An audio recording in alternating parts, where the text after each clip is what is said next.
ثابت بن یزید نے بیان کیا، ہم سے عاصم اہول نے کہا کہ میں نے انس رضی اللہ عنہ سے دعائے قنوت کے بارے میں پوچھا تو آپ نے فرمایا کہ رکوع سے پہلے ہونی چاہیے۔ میں نے عرض کیا کہ فلاں صاحب محمد بن سیرین تو کہتے ہیں کہ آپ نے کہا تھا کہ رکوع کے بعد ہوتی ہے۔ انس رضی اللہ عنہ نے اس پر کہا کہ انہوں نے غلط کہا ہے۔ پھر انہوں نے ہم سے یہ حدیث بیان کی کہ نبی کریم صلی اللہ علیہ وسلم نے 1 مہینے تک رکوع کے بعد دعائے قنوت کی تھی، اور آپ نے اس میں قبیلہ بنو سلیم کے قبیلوں کے حق میں بد دعا کی تھی۔ انہوں نے بیان کیا کہ حضرت صلی اللہ علیہ وسلم نے 40 یا 70 قرآن کے عالم صحابہ کی ایک جماعت، راوی کو شک تھا، مشرکین کے پاس بھیجی تھی، لیکن یہ بنی سلیم کے لوگ جن کا سردار عامر بن طفیل تھا ان کے آڑے آئے اور ان کو مار ڈالا، حالانکہ نبی کریم صلی اللہ علیہ وسلم سے ان کا معاہدہ تھا، لیکن انہوں نے دغا دی۔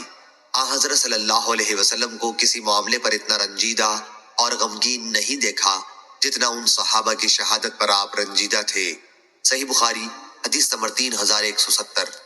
ام ہانی بنت ابی طالب کے غلام ابو مرہ نے خبر دی، انہوں نے ام ہانی بنت ابی طالب رضی اللہ عنہا سے سنا، آپ بیان کرتی تھیں کہ فتح مکہ کے موقع پر میں رسول اللہ صلی اللہ علیہ وسلم کی خدمت میں حاضر ہوئی مکے میں نے دیکھا کہ آپ غسل کر رہے تھے اور فاطمہ رضی اللہ عنہا آپ کی صاحبزادی پردہ کیے ہوئے تھی۔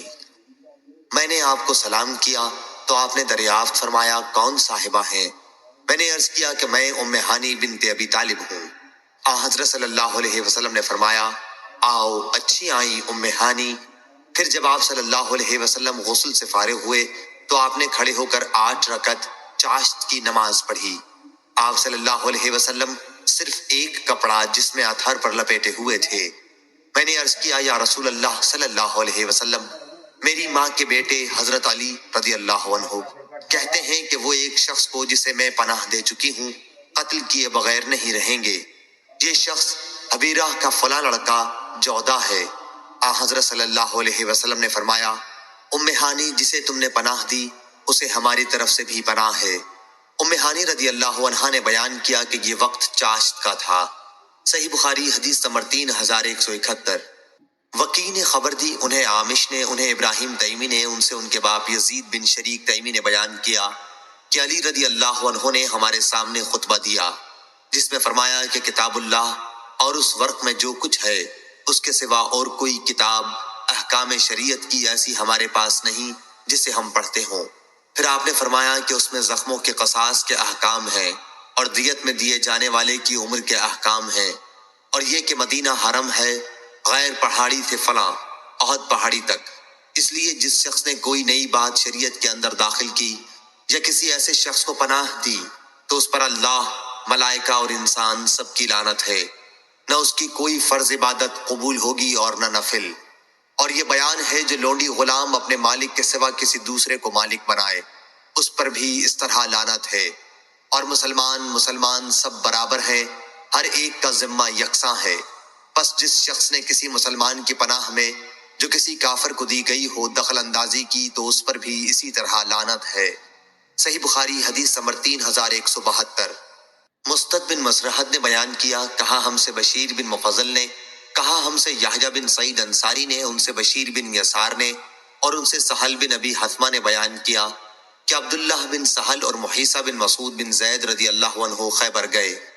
ان دنوں خیبر کے یہودیوں سے مسلمانوں کی صلح تھی۔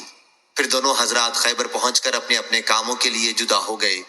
اس کے بعد محیصہ رضی اللہ عنہ عبداللہ بن سہل کے پاس آئے تو کیا دیکھتے ہیں کہ وہ خون میں لوٹ رہے ہیں، کسی نے ان کو قتل کر ڈالا۔ خیر محیصہ رضی اللہ عنہ نے عبداللہ رضی اللہ عنہ کو دفن کر دیا، پھر مدینہ آئے۔ اس کے بعد عبد الرحمن بن سہل عبداللہ رضی اللہ عنہ کے بھائی اور مسعود کے دونوں صاحبزادے محیصہ اور حویصہ نبی کریم صلی اللہ علیہ وسلم کی خدمت میں حاضر ہوئے۔ گفتگو عبد الرحمن رضی اللہ عنہ نے شروع کی تو حضرت صلی اللہ علیہ وسلم نے فرمایا کہ تم لوگوں میں عمر میں بڑے ہوں وہ بات کریں۔ عبد الرحمن سب سے کم عمر تھے، وہ چپ ہو گئے اور محیصہ اور حویصہ نے بات شروع کی۔ آپ نے دریافت فرمایا کیا تم لوگ اس پر قسم کھا سکتے ہو کہ جس شخص کو تم قاتل کہہ رہے ہو اس پر تمہارا حق ثابت ہو سکے؟ ان لوگوں نے عرض کیا کہ ہم ایک ایسے معاملے میں کس طرح قسم کھا سکتے ہیں جس کو ہم نے خود آنکھوں سے نہ دیکھا ہو۔ حضرت صلی اللہ علیہ وسلم نے فرمایا کہ پھر کیا یہود تمہارے دعوے سے اپنی برت اپنی طرف سے 50 قسمیں کھا کر دیں؟ ان لوگوں نے عرض کیا کہ کفار کی قسموں کا ہم کس طرح اعتبار کر سکتے ہیں؟ چنانچہ حضرت صلی اللہ علیہ وسلم نے خود اپنے پاس سے ان کی دیت ادا کر دی۔ صحیح بخاری حدیث نمبر 3173۔ عبید اللہ بن عبداللہ بن عتبہ نے خبر دی، انہیں عبداللہ بن عباس رضی اللہ عنہ نے خبر دی، اور انہیں ابو سفیان بن حرب نے خبر دی کہ ہرقل فرما روائے روم نے انہیں قریش کے قافلے کے ساتھ بلا بھیجا۔ یہ لوگ شام اس زمانے میں تجارت کی غرض سے گئے ہوئے تھے جب حضرت صلی اللہ علیہ وسلم نے ابو سفیان سے صلح حدیبیہ میں قریش کے کافروں کے مقدمے میں صلح کی تھی۔ صحیح بخاری حدیث نمبر 3174۔ یحییٰ نے بیان کیا، کہا کہ ہم سے ہشام نے بیان کیا، کہا کہ مجھ سے میرے باپ نے بیان کیا، اور ان سے عائشہ رضی اللہ عنہا نے کہ نبی کریم صلی اللہ علیہ وسلم پر جادو کر دیا گیا تھا، تو بعض دفعہ ایسا ہوتا کہ آپ سمجھتے کہ میں نے فلاں کام کر لیا ہے، حالانکہ آپ نے وہ کام نہ کیا ہوتا۔ صحیح بخاری حدیث نمبر 3175۔ عبداللہ بن علا بن زبیر نے بیان کیا، انہوں نے بیان کیا کہ میں نے بصر بن عبید اللہ سے سنا، انہوں نے ابو ادریس سے سنا، کہا کہ میں نے عوف بن مالک رضی اللہ عنہ سے سنا، آپ نے بیان کیا کہ میں غزوہ تبوک کے موقع پر نبی کریم صلی اللہ علیہ وسلم کی خدمت میں حاضر ہوا۔ آپ اس وقت چمڑے کے ایک خیمے میں تشریف فرما تھے۔ آپ صلی اللہ علیہ وسلم نے فرمایا کہ قیامت کی 6 نشانیاں شمار کر لو، میری موت، پھر بیت المقدس کی فتح، پھر ایک وبا جو تم میں شدت سے پھیلے گی جسے یوم طاعون پھیل جاتا ہے، پھر مال کی کثرت اس درجے میں ہوگی کہ ایک شخص 100 دینار بھی اگر کسی کو دے گا تو اس پر بھی وہ ناراض ہوگا، پھر فتنہ اتنا تباہ کن عام ہوگا کہ عرب کا کوئی گھر باقی نہ رہے گا جو اس کی لپیٹ میں نہ آ گیا ہو، پھر صلح جو تمہارے اور بنی الاصفر نصارائے روم کے درمیان ہوگی، لیکن وہ دغا کریں گے اور ایک عظیم لشکر کے ساتھ تم پر چڑھائی کریں گے، اس میں 80 جھنڈے ہوں گے اور ہر جھنڈے کے ماتحت 12,000 فوج ہوگی، یعنی 9,60,000 فوج سے وہ تم پر حملہ آور ہوں گے۔ صحیح بخاری حدیث نمبر 3176۔ شعیب نے خبر دی، انہیں زہری نے، انہیں حمید بن عبد الرحمن نے کہ ابو ہریرہ رضی اللہ عنہ نے بیان کیا کہ ابو بکر رضی اللہ عنہ نے حجۃ الوداع سے پہلے والے حج کے موقع پر 10ویں ذی الحج کے دن بعض دوسرے لوگوں کے ساتھ مجھے بھی منا میں یہ اعلان کرنے بھیجا تھا کہ اس سال کے بعد کوئی مشرک حج کرنے نہ آئے اور کوئی شخص بیت اللہ کا طواف ننگے ہو کر نہ کرے، اور حج اکبر کا دن 10ویں تاریخ ذی الحجہ کا دن ہے۔ اسے حج اکبر اس لیے کہا گیا کہ لوگ عمرے کو حج اصغر کہنے لگے تھے، تو ابو بکر رضی اللہ عنہ نے اس سال مشرکوں سے جو عہد لیا تھا اسے واپس کر دیا، اور دوسرے سال حجۃ الوداع میں جب حضرت صلی اللہ علیہ وسلم نے حج کیا تو کوئی مشرک شریک نہیں ہوا۔ صحیح بخاری حدیث نمبر 3177۔ جریر نے بیان کیا، ان سے عامش نے، ان سے عبداللہ بن مرا نے، ان سے مسروق نے، ان سے عبداللہ بن عمر رضی اللہ عنہ نے بیان کیا کہ نبی کریم صلی اللہ علیہ وسلم نے فرمایا 4 عادتیں ایسی ہیں کہ اگر یہ چاروں کسی ایک شخص میں جمع ہو جائیں تو وہ پکا منافق ہے۔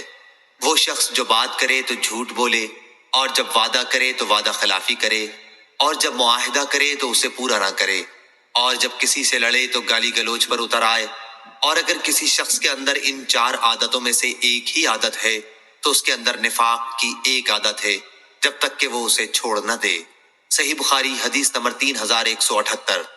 سفیان ثوری نے خبر دی، انہیں عامش نے، انہیں ابراہیم تیمی نے، انہیں ان کے باپ یزید بن شریک تیمی نے، اور ان سے علی رضی اللہ عنہ نے بیان کیا کہ ہم نے نبی کریم صلی اللہ علیہ وسلم سے بس یہی قرآن مجید لکھا، اور جو کچھ اس ورق میں ہے نبی کریم صلی اللہ علیہ وسلم نے فرمایا تھا کہ مدینہ عائر پہاڑی اور فلاں کدا پہاڑی کے درمیان تک حرم ہے، پس جس نے یہاں دین میں کوئی نئی چیز داخل کی یا کسی ایسے بدعتی شخص کو اس کے حدود میں پناہ دی تو اس پر اللہ تعالی، ملائکہ اور انسان سب کی لعنت ہوگی، نہ اس کا کوئی فرض قبول اور نہ نفل قبول ہوگا، اور مسلمان پناہ دینے میں سب برابر ہیں، معمولی سے معمولی مسلمان عورت یا غلام کسی کافر کو پناہ دے سکتے ہیں، اور جو کوئی کسی مسلمان کا کیا ہوا عہد توڑ ڈالے اس پر اللہ اور ملائکہ اور انسان سب کی لعنت ہوگی، نہ اس کی کوئی فرض عبادت قبول ہوگی اور نہ نفل، اور جس غلام یا لونڈی نے اپنے آقا اپنے مالک کی اجازت کے بغیر کسی دوسرے کو اپنا مالک بنا لیا تو اس پر اللہ اور ملائکہ اور انسان سب کی لعنت ہوگی، نہ اس کی کوئی فرض عبادت مقبول ہوگی اور نہ نفل۔ صحیح بخاری حدیث نمبر 3179۔ اسحاق بن سعید نے بیان کیا، ان سے ان کے والد سعید بن عمرو نے ان سے ابو ہریرہ رضی اللہ عنہ نے کہا کہ اس وقت تمہارا کیا حال ہوگا جب جزیہ اور خراج میں سے نہ تمہیں درہم ملے گا اور نہ دینار۔ اس پر کسی نے کہا کہ جناب ابو ہریرہ تم کیسے سمجھتے ہو کہ ایسا ہوگا؟ ابو ہریرہ رضی اللہ عنہ نے کہا، ہاں اس ذات کی قسم جس کے ہاتھ میں ابو ہریرہ کی جان ہے، یہ صادق و مصدوق صلی اللہ علیہ وسلم کا فرمان ہے۔ لوگوں نے پوچھا تھا کہ یہ کیسے ہو جائے گا؟ تو آپ نے فرمایا، جب کہ اللہ اور اس کے رسول کا عہد اسلامی حکومت غیر مسلموں سے ان کی جان و مال کی حفاظت کے بارے میں توڑا جانے لگے تو اللہ تعالیٰ بھی زمیوں کے دلوں کو سخت کر دے گا اور وہ جزیہ دینا بند کر دیں گے، بلکہ لڑنے کو مستعد ہوں گے۔ صحیح بخاری حدیث نمبر 3180۔ ابو حمزہ نے خبر دی، کہا کہ میں نے عامش سے سنا، انہوں نے بیان کیا کہ میں نے ابو وائل سے پوچھا، کیا آپ صفین کی جنگ میں موجود تھے؟ انہوں نے بیان کیا کہ ہاں میں تھا، اور میں نے سہل بن حنیف رضی اللہ عنہ کو یہ کہتے سنا تھا کہ تم لوگ خود اپنی رائے کو غلط سمجھو جو آپس میں لڑتے مرتے ہو۔ میں نے اپنے تئیں دیکھا جس دن ابو جندل آیا، یعنی حدیبیہ کے دن، اگر میں یہاں حضرت صلی اللہ علیہ وسلم کا حکم پھیر سکتا تو پھر اس دن پھیر دیتا، اور ہم نے جب کسی مصیبت میں ڈر کر تلواریں اپنے کندھوں پر رکھی تو وہ مصیبت آسان ہو گئی، ہم کو اس کا انجام معلوم ہو گیا، مگر یہی ایک لڑائی ہے جو سخت مشکل ہے، اس کا انجام بہتر نہیں معلوم ہوتا۔ صحیح بخاری حدیث نمبر 3181۔ عبداللہ بن محمد نے بیان کیا، کہا ہم سے یحییٰ بن آدم نے، ان سے یزید بن عبدالعزیز نے، ان سے ان کے باپ عبدالعزیز بن سیاح نے، ان سے حبیب بن ابی ثابت نے بیان کیا، کہا کہ مجھ سے ابو وائل نے بیان کیا کہ ہم مقام صفین میں ڈیرے ڈالے ہوئے تھے، پھر سہل بن حنیف کھڑے ہوئے اور فرمایا، اے لوگو تم خود اپنی رائے کو غلط سمجھو، ہم صلح حدیبیہ کے موقع پر رسول اللہ صلی اللہ علیہ وسلم کے ساتھ تھے، اگر ہمیں لڑنا ہوتا تو اس وقت ضرور لڑتے۔ عمر اس موقع پر آئے یعنی حدیبیہ میں اور عرض کیا، یا رسول اللہ کیا ہم حق پر اور وہ باطل پر نہیں ہیں؟ حضرت صلی اللہ علیہ وسلم نے فرمایا کہ کیوں نہیں؟ عمر رضی اللہ عنہ نے کہا کہ ہمارے مقتول جنت میں اور ان کے مقتول جہنم میں نہیں جائیں گے؟ حضرت صلی اللہ علیہ وسلم نے فرمایا کیوں نہیں؟ پھر عمر رضی اللہ عنہ نے کہا کہ پھر ہم اپنے دین کے معاملے میں کیوں دبیں؟ کیا ہم مدینے واپس چلے جائیں گے اور ہمارے اور ان کے درمیان اللہ کوئی فیصلہ نہیں کرے گا؟ حضرت صلی اللہ علیہ وسلم نے فرمایا، اے ابن خطاب، میں اللہ کا رسول ہوں اور اللہ مجھے کبھی برباد نہیں کرے گا۔ اس کے بعد حضرت عمر رضی اللہ عنہ حضرت ابو بکر رضی اللہ عنہ کے پاس گئے اور ان سے وہی سوالات کیے جو نبی کریم صلی اللہ علیہ وسلم سے ابھی کر چکے تھے۔ انہوں نے بھی یہی کہا، کیا حضرت صلی اللہ علیہ وسلم اللہ کے رسول ہیں اور اللہ انہیں کبھی برباد نہیں ہونے دے گا؟ پھر سورہ فتح نازل ہوئی اور حضرت صلی اللہ علیہ وسلم نے حضرت عمر رضی اللہ عنہ کو اسے آخر تک پڑھ کر سنایا تو حضرت عمر رضی اللہ عنہ نے عرض کیا، کیا یہی فتح ہے؟ حضرت صلی اللہ علیہ وسلم نے فرمایا کہ ہاں، بلا شک یہی فتح ہے۔ صحیح بخاری حدیث نمبر 3182۔ حاتم نے بیان کیا، ان سے ہشام بن عروہ نے، ان سے ان کے باپ نے اور ان سے اسماء بنت ابی بکر رضی اللہ عنہا نے بیان کیا کہ قریش سے جس زمانے میں رسول کریم صلی اللہ علیہ وسلم نے حدیبیہ کی صلح کی تھی، اسی مدت میں میری والدہ قتیلہ اپنے باپ حارث بن مدرک کو ساتھ لے کر میرے پاس آئیں، وہ اسلام میں داخل نہیں ہوئی تھیں۔ عروہ نے بیان کیا کہ حضرت اسماء رضی اللہ عنہا نے اس بارے میں حضرت صلی اللہ علیہ وسلم سے پوچھا کہ یا رسول اللہ، میری والدہ آئی ہوئی ہے اور مجھ سے رغبت کے ساتھ ملنا چاہتی ہیں، تو کیا میں ان کے ساتھ صلہ رحمی کروں؟ حضرت صلی اللہ علیہ وسلم نے فرمایا کہ ہاں، ان کے ساتھ صلہ رحمی کر۔ صحیح بخاری حدیث نمبر 3183۔ ابراہیم بن یوسف بن ابی اسحاق نے بیان کیا، کہا کہ مجھ سے میرے والد نے بیان کیا، ان سے ابو اسحاق نے بیان کیا، کہا مجھ سے برا بن عازب رضی اللہ عنہ نے بیان کیا کہ نبی کریم صلی اللہ علیہ وسلم نے جب عمرہ کرنا چاہا تو آپ نے مکے میں داخلے کے لیے مکے کے لوگوں سے اجازت لینے کے لیے آدمی بھیجا۔ انہوں نے اس شرط کے ساتھ اجازت دی کہ مکے میں 3 دن سے زیادہ قیام نہ کریں، ہتھیار نیام میں رکھے بغیر داخل نہ ہوں، اور مکے کے کسی آدمی کو اپنے ساتھ مدینہ نہ لے جائیں اگرچہ وہ جانا چاہے۔ انہوں نے بیان کیا کہ پھر ان شرائط کو علی بن ابی طالب رضی اللہ عنہ نے لکھنا شروع کیا، اور اس طرح یہ محمد اللہ کے رسول کے صلح نامے کی تحریر ہے۔ مکے والوں نے کہا کہ اگر ہم جان لیتے کہ آپ اللہ کے رسول ہیں تو پھر آپ کو روکتے ہی نہیں بلکہ آپ پر ایمان لاتے، اس لیے تمہیں یوں لکھنا چاہیے، یہ محمد بن عبداللہ کے صلح نامے کی تحریر ہے۔ اس پر آن حضرت صلی اللہ علیہ وسلم نے فرمایا، اللہ گواہ ہے کہ میں اللہ کا رسول بھی ہوں۔ آن حضرت صلی اللہ علیہ وسلم لکھنا نہیں جانتے تھے۔ راوی نے بیان کیا کہ آپ صلی اللہ علیہ وسلم نے علی رضی اللہ عنہ سے فرمایا، رسول اللہ صلی اللہ علیہ وسلم کا لفظ مٹا دے۔ حضرت علی رضی اللہ عنہ نے عرض کیا کہ خدا کی قسم، یہ لفظ تو میں کبھی نہ مٹاؤں گا۔ آن حضرت صلی اللہ علیہ وسلم نے فرمایا کہ پھر مجھے دکھلاؤ۔ راوی نے بیان کیا کہ علی رضی اللہ عنہ نے آن حضرت صلی اللہ علیہ وسلم کو وہ لفظ دکھایا اور آپ نے خود اپنے ہاتھ سے اسے مٹا دیا۔ پھر جب آن حضرت صلی اللہ علیہ وسلم مکہ تشریف لے گئے اور 3 دن گزر گئے تو قریش حضرت علی کے پاس آئے اور کہا کہ اب اپنے ساتھی سے کہو کہ اب یہاں سے چلے جائیں۔ علی رضی اللہ عنہ نے بیان کیا کہ میں نے اس کا ذکر آن حضرت صلی اللہ علیہ وسلم سے کیا تو آپ نے فرمایا کہ ہاں، چنانچہ آپ وہاں سے روانہ ہو گئے۔ صحیح بخاری حدیث نمبر 3184۔ عبداللہ رضی اللہ عنہ نے بیان کیا کہ مکے میں شروع اسلام کے زمانے میں رسول اللہ صلی اللہ علیہ وسلم سجدے کی حالت میں تھے اور قریب ہی قریش کے کچھ لوگ بیٹھے ہوئے تھے۔ پھر عقبہ بن ابی معیط اونٹ کی اوجڑی لایا اور نبی کریم صلی اللہ علیہ وسلم کی پیٹھ پر اسے ڈال دیا۔ نبی کریم صلی اللہ علیہ وسلم سجدے سے اپنا سر نہ اٹھا سکے۔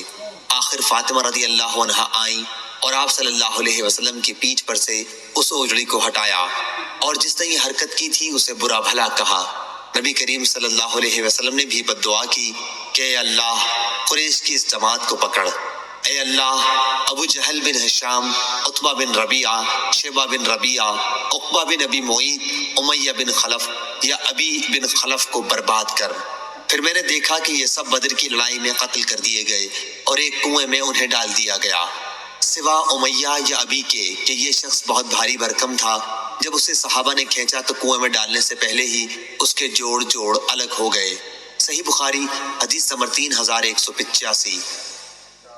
حماد نے بیان کیا، ان سے ایوب نے، ان سے نافع نے اور ان سے عبداللہ بن عمر رضی اللہ عنہ نے بیان کیا کہ میں نے نبی کریم صلی اللہ علیہ وسلم سے سنا، آپ صلی اللہ علیہ وسلم نے فرمایا کہ ہر دغا باز کے لیے قیامت کے دن ایک جھنڈا ہوگا جو اس کی دغا بازی کی علامت کے طور پر اس کے پیچھے گاڑ دیا جائے گا۔ صحیح بخاری حدیث نمبر 3188۔ عبداللہ بن عباس رضی اللہ عنہ نے بیان کیا کہ رسول کریم صلی اللہ علیہ وسلم نے فتح مکہ کے دن فرمایا تھا، اب مکے سے ہجرت فرض نہیں رہی، البتہ جہاد کی نیت اور جہاد کا حکم باقی ہے، اس لیے جب تمہیں جہاد کے لیے نکالا جائے تو فوراً نکل جاؤ۔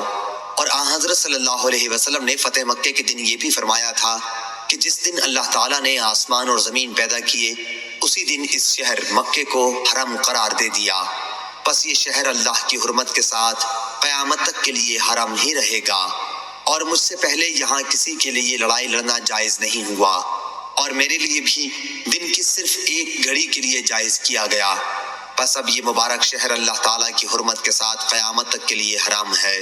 اس کی حدود میں نہ کسی درخت کا کانٹا توڑا جائے، نہ یہاں کے شکار کو ستایا جائے، اور کوئی یہاں کی گری ہوئی چیز نہ اٹھائے سوا اس شخص کے جو مالک تک چیز کو پہنچانے کے لیے اعلان کرے، اور نہ یہاں کی ہری گھاس کاٹی جائے۔ اس پر عباس رضی اللہ عنہ نے کہا، یا رسول اللہ، اذخر کی اجازت دے دیجئے، کیونکہ یہ یہاں کے سناروں اور گھروں کی چھتوں پر ڈالنے کے کام آتی ہے۔ تو آن حضرت صلی اللہ علیہ وسلم نے فرمایا کہ اچھا، اذخر کی اجازت ہے۔ صحیح بخاری حدیث نمبر 3189۔